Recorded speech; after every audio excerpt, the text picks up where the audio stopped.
Lynyrd Skynyrd é o tema de mais um episódio da série Aposto que Você Não Sabe. Eu vou contar umas histórias inacreditáveis que vão deixar você de queixo caído. Presta atenção.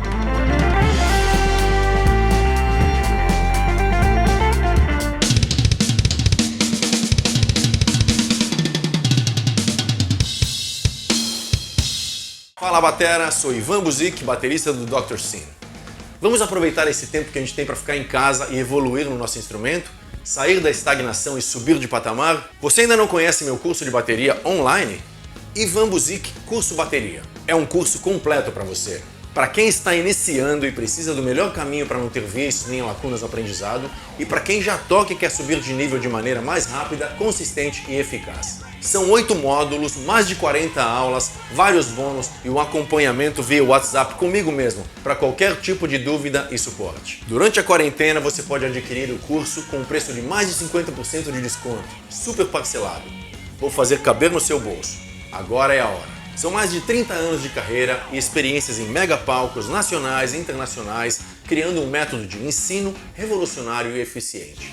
Você vai aprender bateria da maneira certa, sem erros e sem dor. Mais de 50% de desconto em 10 vezes, mais de 40 aulas, vários bônus e suporte via WhatsApp. E além disso, seu acesso ao curso será vitalício, para sempre. Você pode fazer e repetir qualquer aula no seu tempo, podendo acessar de onde você quiser. Estarei ao seu lado, toda hora, passo a passo, acompanhando a sua evolução. Mas essas vagas com desconto são limitadas, então garanta logo a sua. Clique aqui no link abaixo e vamos juntos para a bateria. Meu amigo e minha amiga, muita gente, mas muita gente mesmo, pediu que eu fizesse um Aposto que Você Não Sabe do Lynyrd Skynyrd, a banda que talvez seja, junto com os Allman Brothers, a própria definição do Southern Rock. E evidentemente que eu vou contar aqui algumas histórias simplesmente inacreditáveis que vão deixar você boquiaberto. Claro que antes você vai fazer sua inscrição aqui no canal, visitar a nossa loja, que tem uns produtos muito legais.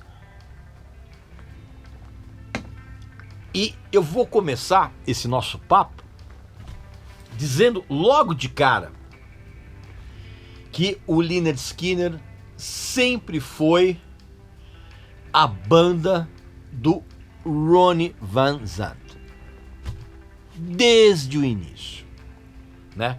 Claro que depois daquela tragédia toda do avião, que você sabe muito bem, inclusive eu vou contar umas histórias a respeito desse acidente, que você vai ficar, você vai chegar para mim e falar assim, meu, não é possível. Mas calma aí, já vou falar a respeito disso. Então você precisa saber o seguinte, cara, desde o início, o Lynyrd Skynyrd foi a banda, foi o projeto do Ronnie Van Zant. Sempre foi. E ele sempre foi uma espécie de ditador, muito tirano e benevolente, às vezes, dentro da banda.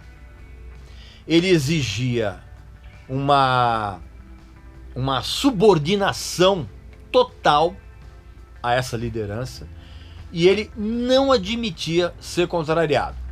Ele tinha, desde o início, ele tinha uma ambição desmedida para alcançar o sucesso. Desde o início, ele almejava ser uma espécie de Rolling Stones americano, né, em termos de fama e fortuna. E o fato dele ser filho de um boxeador que tinha virado caminhoneiro, né?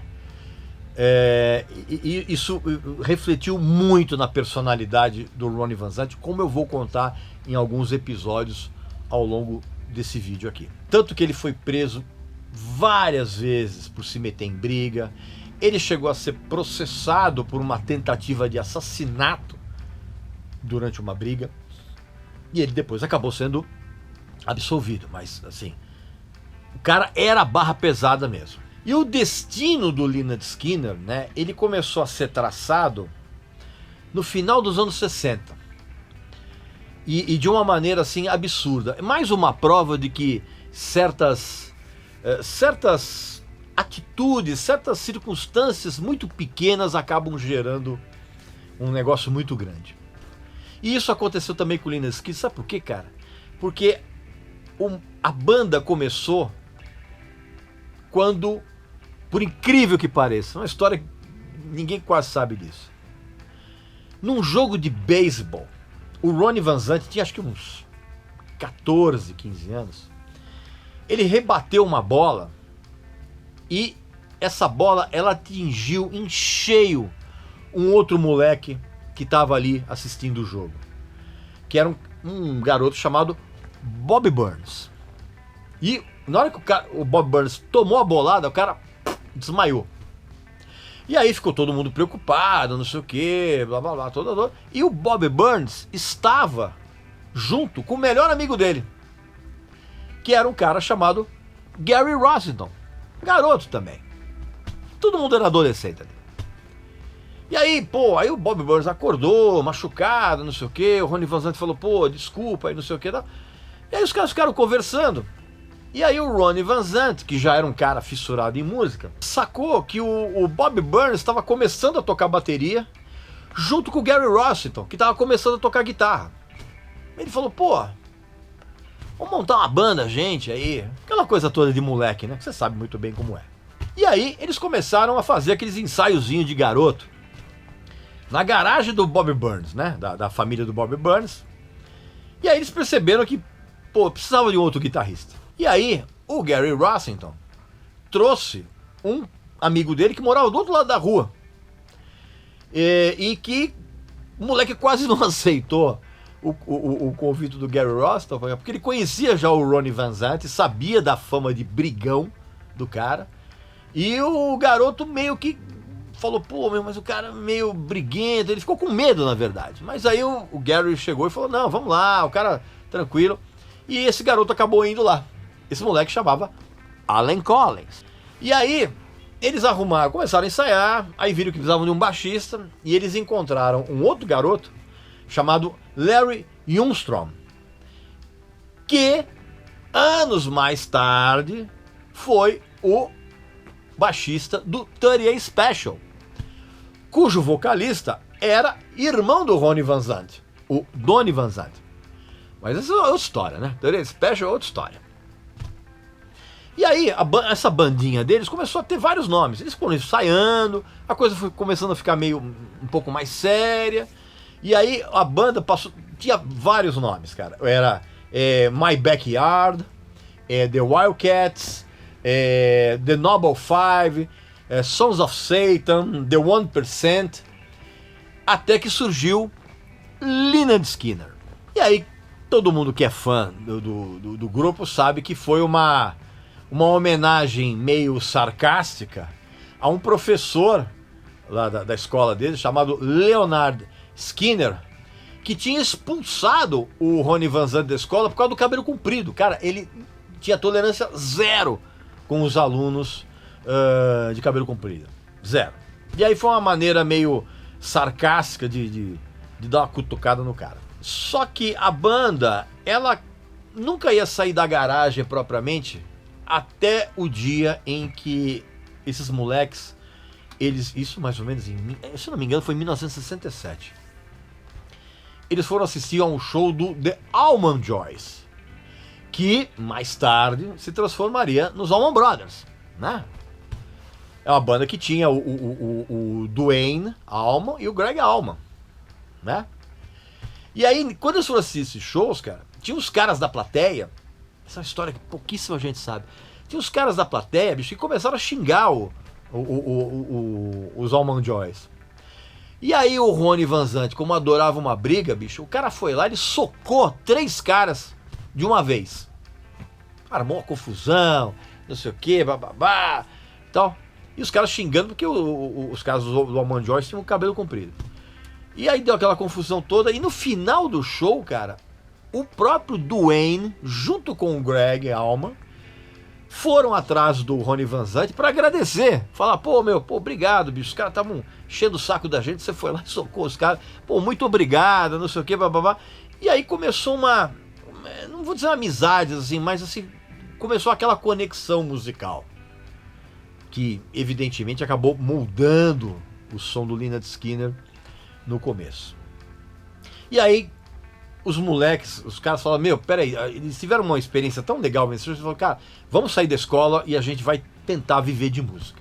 E foi exatamente a partir desse momento que a faceta ditatorial do Ronnie Van Zant surgiu também na música, não só se impondo fisicamente, mas musicalmente. Ele montou um repertório para a banda começar a fazer vários shows. Ele mesmo montou. Era só cover dos Rolling Stones, dos Yardbirds, do Cream, do Jimi Hendrix e do Creedence. Creedence é um elemento importante nessa forma. E foi com esse background todo dessas bandas covers que, quando a banda começou a compor música própria, isso de uma certa forma acabou diferenciando um pouquinho dos Allman Brothers. Os Allman Brothers eram chegados um pouco mais no blues, assim, e o Lynyrd Skynyrd nem tanto. E aí, evidentemente, você sabe que o Allman Brothers criou o Southern Rock, vamos dizer assim, né? E aí, conforme a banda começou a tocar, fazer mais shows e todo mundo tocando bem, começou a ter um certo burburinho. E os caras começaram a montar uma pequena equipe de holds, aquela coisa toda. E eles se instalaram, cara, num celeiro. Não era bem um celeiro, era um antigo celeiro que eles transformaram numa casa, no meio de uma pastagem, né, no meio de um pasto, vamos dizer assim, de vacas, numa fazenda.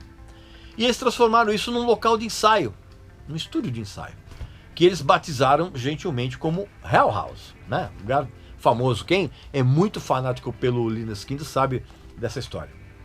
O que pouca gente sabe, bicho, é que o Ronnie Van Zant, ele estava tão obcecado em fazer sucesso que ele estabeleceu umas regras meio militares em termos de ensaio. Os caras faziam ensaios todo dia,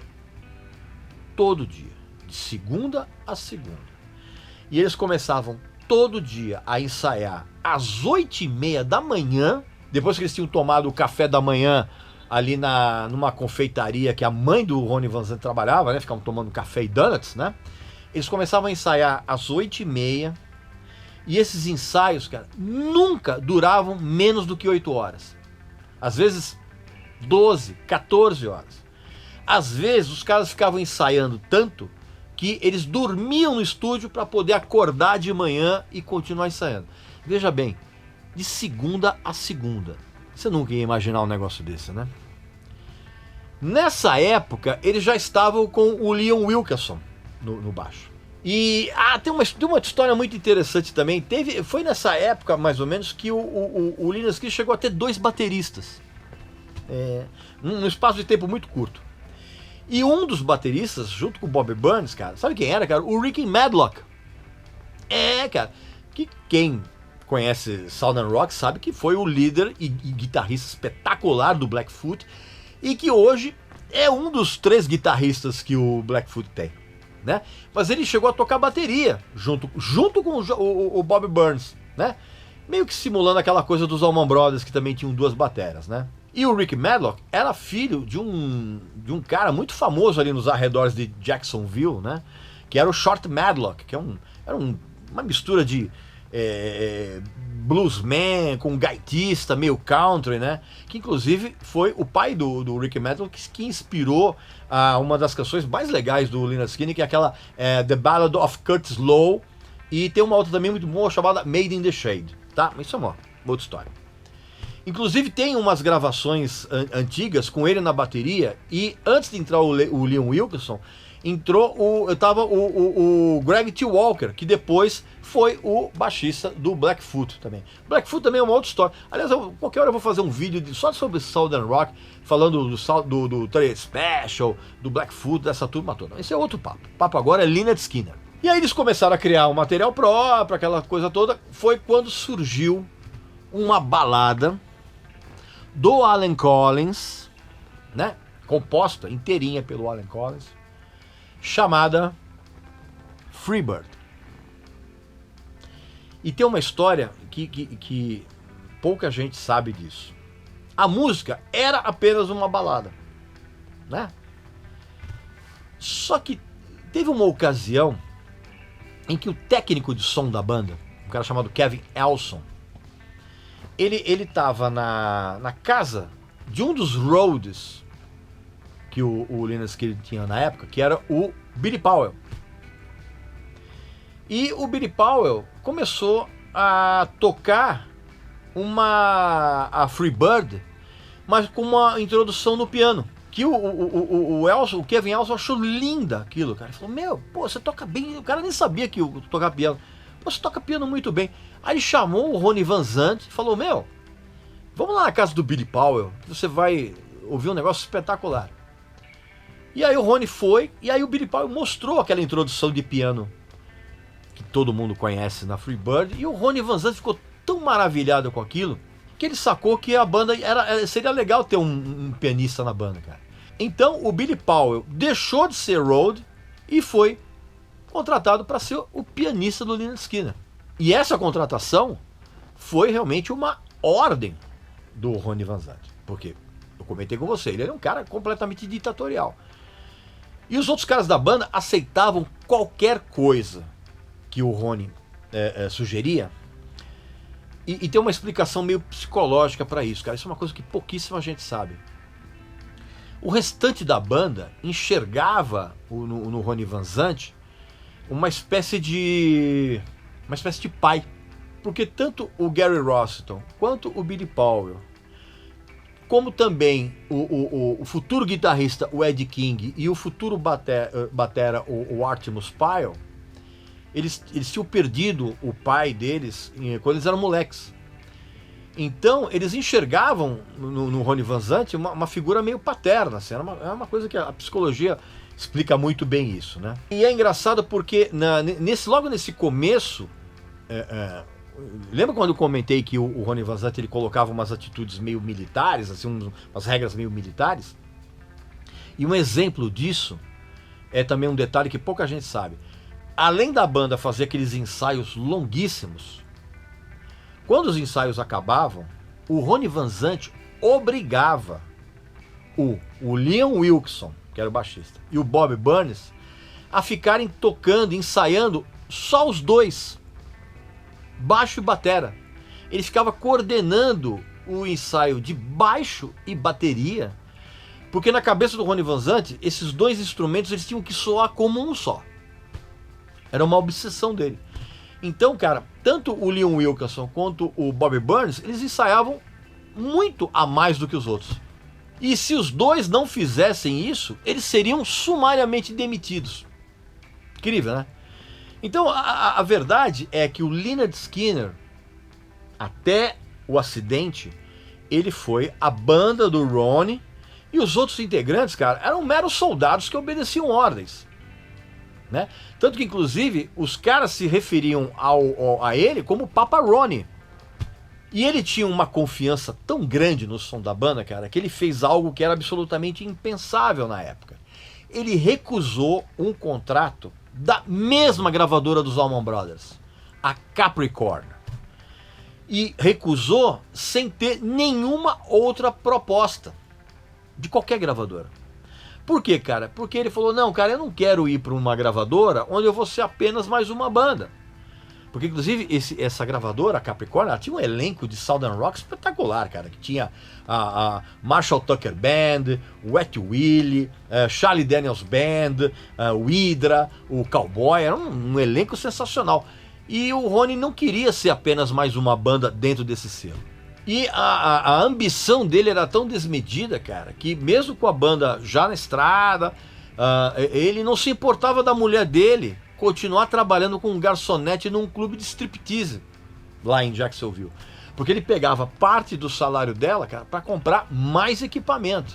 E aí surgiu a oportunidade deles gravarem o primeiro álbum, que foi produzido pelo Al Kooper, né? Que é esse disco aqui, que é simplesmente sensacional, que é o Pronounced Lynyrd Skynyrd, de 1973, né? E o Al Kooper, ele já era um cara famoso na época, né? Porque ele tinha uma ligação com o Bob Dylan. Inclusive o Al Kooper foi o cara que, de uma certa forma, ele eletrificou aquele festival de Newport, né, que era um festival de música folk tradicionalíssimo, que não tinha nada de eletricidade, foi o Al Kooper que botou o Bob Dylan lá tocando com guitarra elétrica, que deu uma confusão toda. Isso também é uma outra história. E o Al Kooper tinha criado o Blood, Sweat and Tears, que é uma banda super famosa na época. Ele tinha trabalhado na produção do Festival de Monterrey e ele foi contratado pela gravadora MCA para criar um selo que fosse rival da Capricorn, chamado Sounds of the South. E ele conseguiu contratar o Lynyrd Skynyrd. Aí teve uma ocasião, cara, foi um negócio inacreditável. Teve a festa de lançamento, né, desse selo.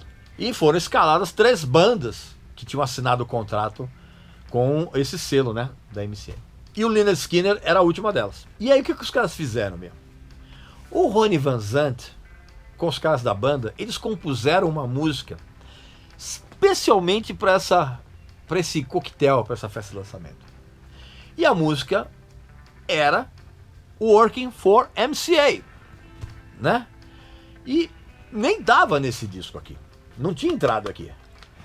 E eles entraram tocando com uma formação que era sensacional. Eles tinham colocado mais um guitarrista, que era o Ed King, o Ed King foi integrante de uma banda muito legal dos anos 60 chamada Strawberry Alarm Clock.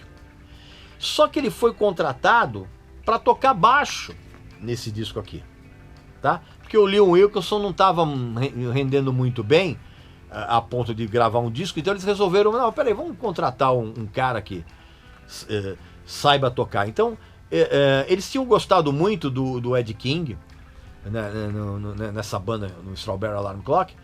Eles falaram, pô, o cara é tão bom, você pode quebrar um galho pra gente ir gravar o contrabaixo? Ok, ele foi lá e gravou o contrabaixo. Só que acontece o seguinte, cara, nos intervalos das gravações, o Ed King começava a tocar guitarra com o Gary Roston e o Collins. E aí o que acontece? Eles falaram, cara, vamos botar 3 guitarras aqui. E aí chamaram o Wilkeson de volta. O Wilkeson, além dele não estar muito seguro para gravar o disco, ele tinha brigado com os caras, tinha saído da banda. Aí o que acontece? Chamaram o Wilkeson de volta, inclusive ele voltou a tempo de aparecer na capa do disco, mas na gravação não tem, acho que umas 2 faixas só com ele. Aí eles fizeram esse show com as 3 guitarras, bicho. Se eu não me engano, o Wilkeson nesse disco aqui, ele gravou só Tuesday Gone e Mississippi Kid. Tá? O resto é tudo, todo o baixo é feito pelo Ed King. E aí quando eles surgiram no palco, as 3 guitarras, tinha o Ed King com a Fender Strato, o Collins com aquela Gibson Firebird e o Gary Rossington com aquela Les Paul. E ainda mais o Billy Powell, o Wilkeson e o Bob Burns tocando. Aquilo teve um impacto tão grande, a performance foi tão incendiária, que a gravadora simplesmente deixou de promover os outros contratados do selo, que eram 2 bandas bem legais, que eram o Mosey Jones e o Elijah, e concentrou todos os seus esforços publicitários, de grana, no Lynyrd Skynyrd. Esse disco tem uma história interessante, tem uma belíssima canção, Simple Man. Ela quase não entrou no disco, porque o Al Kooper, ele achava a música muito fraca, né? E a banda gostava muito dessa música. E aí eles começaram a discutir no estúdio, isso aqui, bababá, e aí o Ronnie, né, sempre o Ronnie, né, chegou, botou a mão no Al Kooper e falou, vem cá, saíram do estúdio, o Ronnie botou o Al Kooper no carro dele e falou assim, faz o seguinte, cara, vai dar uma volta aí, volta pro hotel, quando a gente te chamar, você volta, porque nós vamos gravar Simple Man sem você aqui.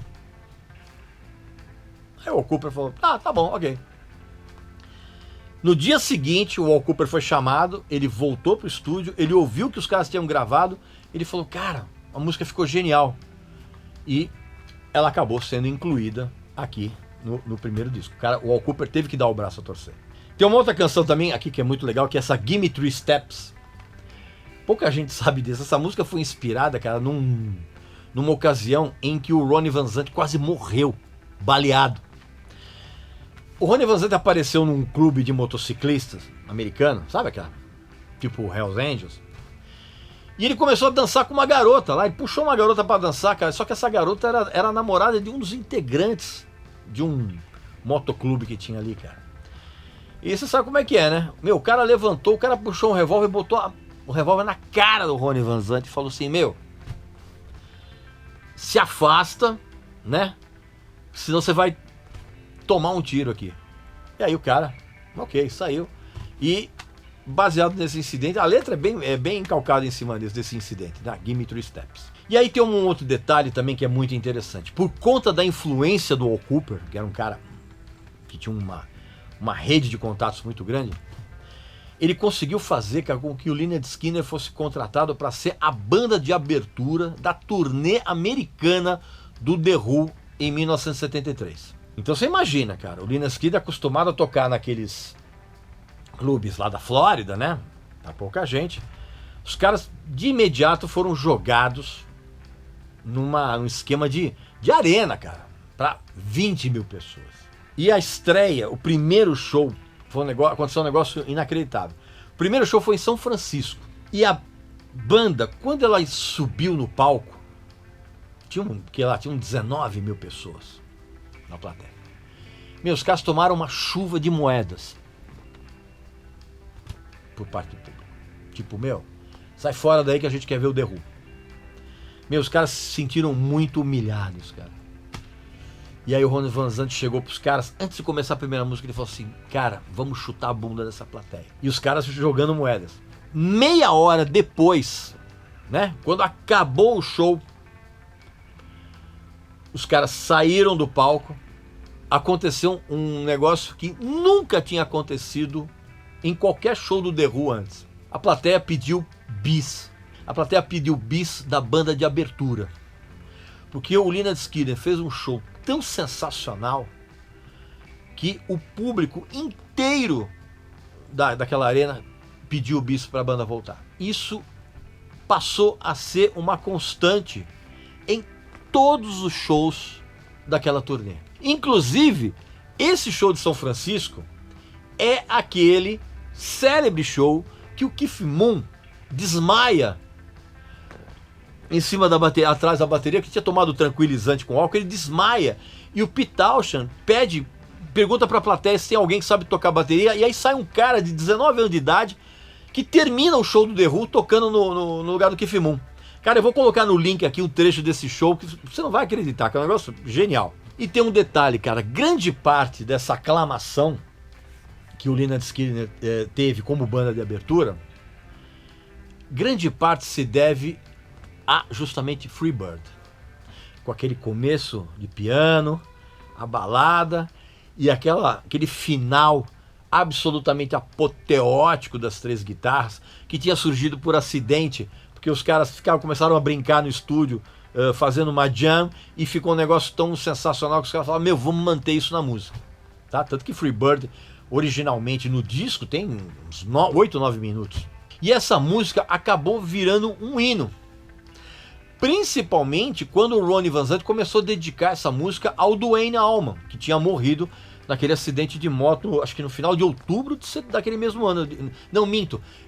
O Duane tinha morrido no final de outubro de 71. A coisa tava tão fora de controle, cara, que o Roger Daltrey, vocalista do The Who, no meio da turnê, chamou os caras da banda, sem o Ronnie perceber, que ele já tinha sacado que o Ronnie era o dono. Ele chamou os caras da banda no camarim e falou assim, meu, deixa eu dar uma maneirada, cara. Dá uma maneirada porque vocês estão ferrando com a gente. Ou seja, os caras estavam roubando, o Lynyrd Skynyrd estava roubando as atenções. E aí ficou todo mundo mal, né, cara? Porque todo mundo começou a falar, pô, a gente não vai poder dar todo o gás aí, né? E aí, cara, era muita pressão, porque era a pressão da equipe do The Who. Por um lado, a pressão do Ronnie Van Zant exigindo garra, né? E aí foi quando a banda começou a beber. Mas assim, a beber muito mais do que o normal. E quando acabou a turnê com The Who, cara, eles conseguiram ser a banda de abertura de algumas outras turnês para artistas mais famosos. E eles continuavam roubando show, cara. Roubando o show do Peter Frampton, do Aerosmith, do Bad Company, do R.E.O. Speedwagon, quem mais aparecesse pela frente. E outra, cara, eles nem se importavam com aquele boicote de som, luz. E muitas vezes, cara, os caras estavam tocando, o empresário da banda principal chegava e falava assim, ó, meu, mais 2 músicas e acabou. Quer dizer, os caras limavam até o repertório dos caras. E os caras não estavam absolutamente nem aí. Tanto que teve uma ocasião, cara, lembrei agora essa história, teve uma ocasião que o Lynyrd Skynyrd abriu pro Eric Clapton, em Memphis, se eu não me engano. E o Eric Clapton foi lá, gentilmente, lá no camarim dos caras, falar, ó, boa sorte, não sei o que, blá, blá. Cara, o Ronnie Van Zant só faltou ajoelhar na frente do Eric Clapton, falando, meu, você, pra gente, você é realmente Deus, você é um guitarrista maravilhoso, não sei o que, bababá. Só que hoje à noite a gente vai chutar a tua bunda. A gente vai te fuder. Aí o Eric Clapton falou, legal, não sei o que, blá, blá, blá. Cara, o Lynyrd Skynyrd fez um show tão arrasador, cara, que na hora que o Eric Clapton entrou, assim, a reação da plateia ao aquele som do Eric Clapton em 73 foi tão morna, foi tão fria, que o próprio Ronnie Van Zant ficou mal, cara, com aquilo. E no dia seguinte ele foi no hotel do Eric Clapton pedir desculpas. Isso você não sabia, né? E aí teve um outro detalhe que começou a surgir, como se fosse uma aura em torno da banda, e principalmente em relação ao Ronnie Van Zant. Ele começou a ser visto como uma espécie de herói, que de uma certa forma representava um resgate daquele orgulho de ser sulista redneck, né? Porque o pessoal naquela época ainda era muito traumatizado pela derrota na Guerra Civil Americana do século XIX, cara. Maluco isso, né? E aí veio a oportunidade, né? Óbvio, seria absolutamente natural deles lançarem o segundo disco, que é o Second Helping, né? De 1974. Que o grande sucesso desse disco, evidentemente, foi o clássico mitológico Sweet Home Alabama, né? É um clássico do mesmo nível de Free Bird. E foi a partir desse disco aqui que o Lynyrd Skynyrd parou de ser banda de abertura e começou a ser a atração principal. E por falar em Sweet Home Alabama, você sabe que tem aquela história, aquela polêmica, né, no Neil Young, e todo mundo hoje, até hoje, pensa que Sweet Home Alabama foi uma espécie de alfinetada no Neil Young. Cara, isso é cascata, tremenda mentira. Isso foi uma coisa criada muito pelas assessorias de imprensa da época e pela própria imprensa, porque não tinha nada a ver isso. Isso, na verdade, foi realmente uma cutucadinha irônica. Foi uma provocação endereçada realmente ao Neil Young. Só que tem um detalhe, cara. Todo mundo na banda adorava o Neil Young. Inclusive o Ronnie Van Zant era fanático pelo Neil Young. Tanto que várias vezes ele subiu ao palco com camiseta do Neil Young. E o Neil Young, cara, achou aquilo divertidíssimo. O Neil Young não só levou aquilo numa boa, como ele gostava tanto do Lynyrd Skynyrd, do som, que ele chegou a oferecer 2 canções dele pro Lynyrd Skynyrd gravar. Uma era Powderfinger e a outra era Captain Kennedy. Que sabe-se lá por que o Lynyrd Skynyrd não quis gravar. E o Neil Young ainda sugeriu, cara, que eles fizessem um disco juntos, ele e o Ronnie Van Zant, que por problemas contratuais ou de agenda acabou não rolando, cara. Então você percebe que realmente essa rivalidade era completamente cascata, né? Deixa eu ver aqui, mas o que eu posso lembrar desse disco aqui? Ah, tem uma canção aqui chamada Don't Ask Me No Questions, que essa música ela foi composta inteirinha num dia só, numa pescaria entre o Ronnie Van Zant e o Gary Rossington. O Gary Rossington levou um violão, né, os caras estavam pescando, tocando violão, e aí começaram vamos fazer... Cara, saiu a música num dia só. E aí, claro que quando a banda passou a ter a sua própria turnê, eles excursionaram muito, muito. A agenda dos caras era lotada de shows. E mais do que nunca, cara, aquela liderança do Ronnie Van Zant, ela se tornava cada vez mais forte. Porque você sabe, né, cara? Imagina, nos anos 70, na estrada, fazendo show direto. Era muita droga, era muita bebida, era muita mulherada.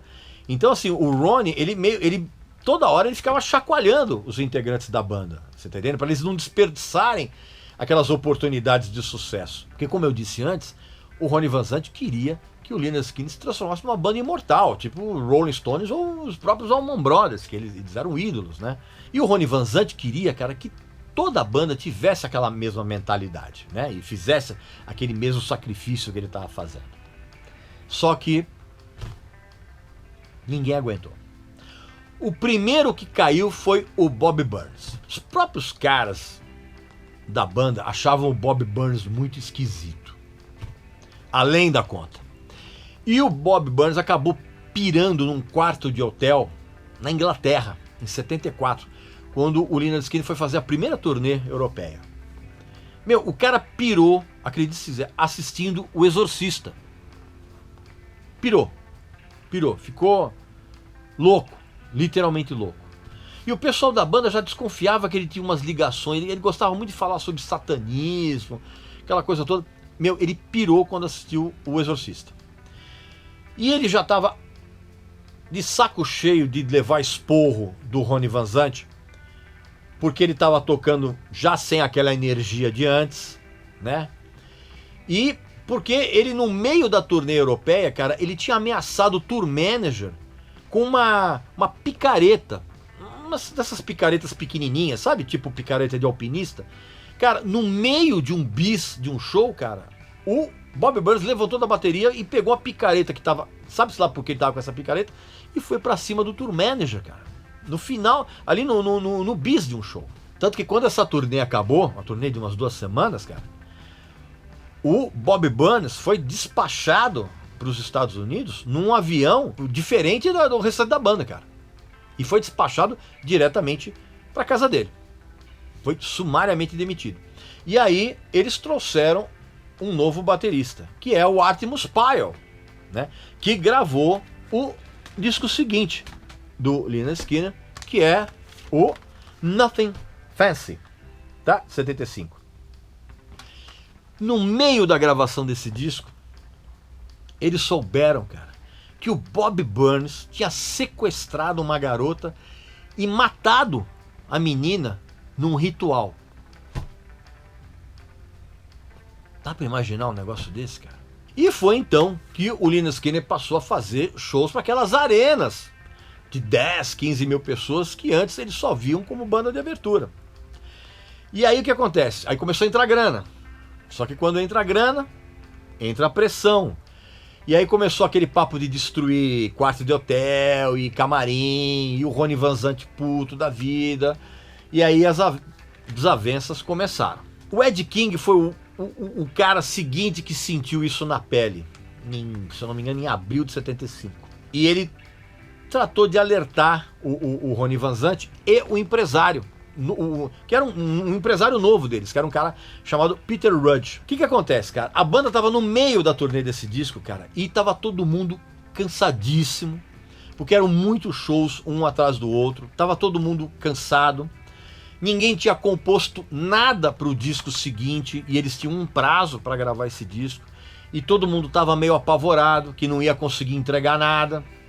Então o que acontece? A banda pediu para o Ed King ser o porta-voz desse pedido de interromper a turnê para que eles descansassem um pouco, para que eles pudessem compor as músicas para o próprio disco, porque ninguém tinha coragem de falar isso diretamente pro Ronnie Van Zant. E aí, o Ed King, vendo que tava todo mundo em pânico, e ele também, ele chegou e falou, tá bom.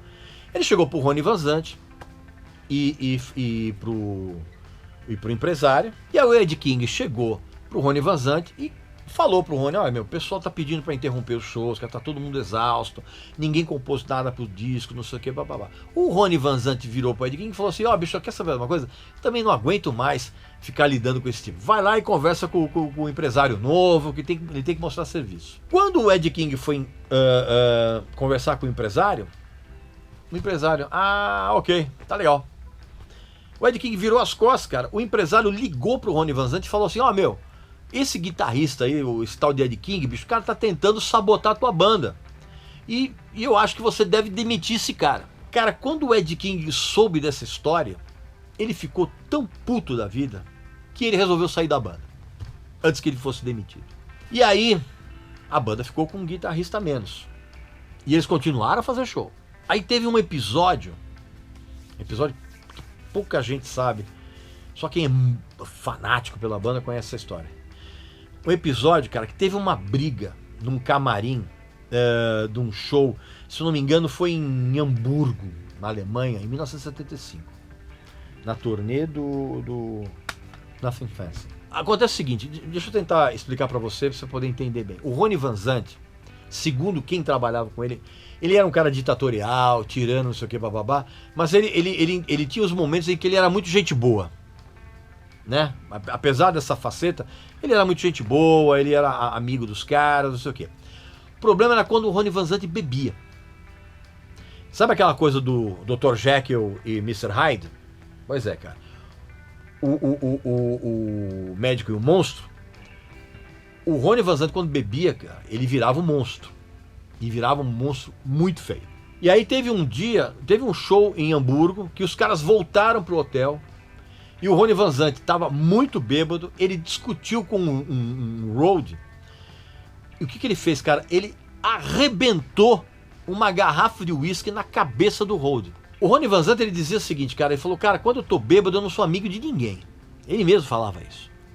E no meio dessa discussão, cara, ele arrebentou a garrafa de uísque na cabeça do Rhodes.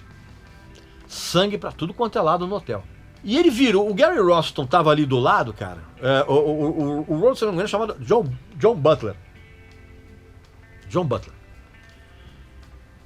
Não sei porque eu lembrei disso agora, mas enfim. E o Gary Rossington tava ali do lado, vendo aquilo espantado. E o Ronnie Van Zant virou pro Gary Rossington e falou, inclusive hoje você tocou mal, você esqueceu uns licks ali, você fez uns solos diferentes ali, não sei o quê, também não preciso de você. Cara, o Ronnie Van Zant deu uma garrafada na mão do Gary Rossington. Ele já estava com a garrafa quebrada na mão, ele pegou, deu uma outra garrafada, ele cortou a mão do Gary Rossington. E aí, cara, aconteceu um chave de merda toda. O Ronnie Van Zant foi dar um soco no Gary Rossington e ele acabou acertando um outro cara da equipe. E o Ronnie Van Zant, com o soco, ele quebrou 2 dedos da mão. Mole. E isso acontecia o tempo todo, cara. Toda vez que o Ronnie Van Zant bebia, ele arrumava uma confusão. Pra você ter uma ideia, cara, ele durante um voo de uma turnê, cara, ele tentou, mas assim, tentou de uma maneira muito séria, jogar um integrante da equipe para fora do avião. Em pleno voo. E não era brincadeira, não, cara. Ele tentou realmente abrir a porta do avião e jogar o cara para fora do avião em pleno voo. Tanto que esse cara, ele acabou depois que ele foi demitido da banda, ele processou o Ronnie Van Zant em $250 mil, cara, por agressão, por tentativa de assassinato, uma coisa muito maluca. Teve uma outra ocasião também, cara, que o Ronnie Van Zant, cara, ele botou o Leon Wilkeson de joelhos com um soco, porque ele estava bebendo demais em cima do palco. O Ronnie Van Zant dizendo pro Leon Wilkeson que ele tinha bebido muito em cima do palco, cara.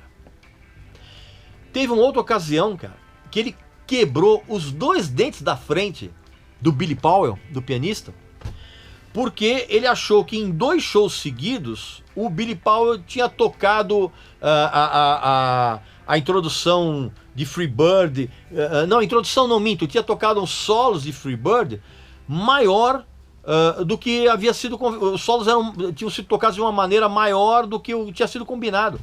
Cara, o Ronnie Van Zant foi e quebrou os 2 dentes da frente do Billy Powell. O cara era casca grossa muito quando bebia. Aí, no meio dessa confusão toda e essa falta de tempo para compor, eles conseguiram gravar o quarto álbum, que é o Give Me Back My Bullets, em 76. Que foi produzido pelo Tom Down, aquele famoso produtor. Inclusive, eles gostavam tanto do Tom Down, cara, que esse disco ia chamar Ain't No Down About It, né? Fazendo um trocadilho com a palavra down. Ain't No Down About It. E esse disco, cara, por incrível que pareça, eu particularmente eu acho muito legal. Mas ele foi mal recebido na época, tanto pela crítica como em termos de vendagens. Eles não encontraram um substituto para o Ed King, mesmo depois de terem feito testes com 2 guitarristas que eram amigos deles, e eles fizeram testes e sabe por quê? Não funcionou. E sabe quem eram esses guitarristas? Um era o Mick Jones, que depois acabou formando o Foreigner, e o outro, cara, era o Leslie West, do Mountain. Cara, você imagina o Lynyrd Skynyrd com 3 guitarristas, sendo que um deles era o Leslie West. Pois é, cara, mas não rolou. Não rolou. E aí eles continuaram fazendo shows, aquela coisa toda. E aí um dia, teve um show que uma das backing vocals da banda, que era a Cassie Gaines, ela chegou pro Ronnie Van Zant e pra banda e falou assim: olha, o meu irmão mais novo, ele tá aí na plateia hoje e ele é guitarrista, sabe que ele podia dar uma canja aqui com a gente? Pode escolher qualquer música aí, que ele só vai entrar e vai dar uma canja com vocês. Ele gosta muito da banda, uma canjinha numa música só. Aí o Ronnie Van Zant virou pros caras da banda e falou assim: ok, né, meu irmão dela, tal. Só que ele chegou pro técnico de som da banda na turnê, que era um cara chamado Kelvin Elson, e falou assim: se o moleque começar a tocar e ele for muito ruim, abaixa o som dele na mesa, né? Ok, combinado. Só que quando o moleque subiu no palco, plugou a guitarra, eles começaram a tocar Call Me The Breeze, e o cara começou a solar. O Ronnie Van Zant olhou pra banda em cima do palco e falou: encontramos o substituto do Ed King. O cara ele acabou o show, ele foi lá agradecer, obrigado por vocês me terem dado essa chance, não sei o que, bababá. Ronnie Van Zant falou assim: não, cara, a gente não deu a chance pra você, a gente deu uma proposta de trabalho, você tá contratado. O cara foi contratado e ele, logo de cara, bicho, ele apareceu no Lynyrd Skynyrd nesse disco aqui, que pra mim é um dos discos ao vivo mais sensacionais de todos os tempos, que é One More From The Road. O cara já entrou aqui, já entrou nessa turnê aqui, né? Tocou pra caramba e todo mundo adorava o cara. Bicho. E o cara tocava muito mesmo.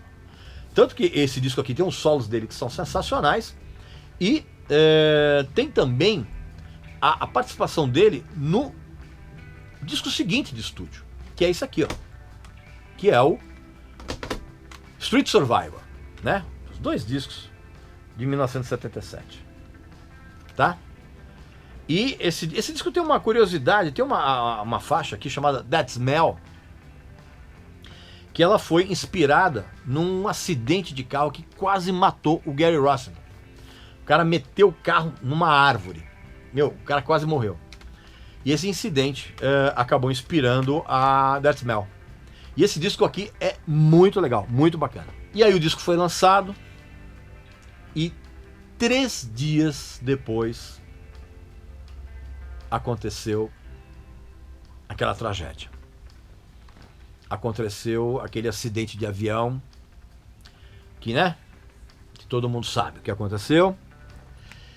Só que eu vou contar detalhes que quase ninguém sabe a respeito desse acidente na segunda parte desse episódio. A gente vai parar por aqui. Eu quero que você assimile toda essa informação que eu passei para você nesse vídeo. E num segundo capítulo, vamos dizer assim, num segundo episódio, né, do Aposto que Você Não Sabe, eu vou trazer aqui histórias absolutamente tenebrosas que pouquíssima gente conhece a respeito da tragédia que aconteceu com o Lynyrd Skynyrd, tá bom? Não esquece de fazer sua inscrição aqui no canal, visitar nossa loja que tem uns produtos bacanas, e eu volto muito em breve com mais um vídeo. E, mais uma vez, eu volto com a segunda parte, onde eu vou contar histórias absurdas a respeito desse acidente.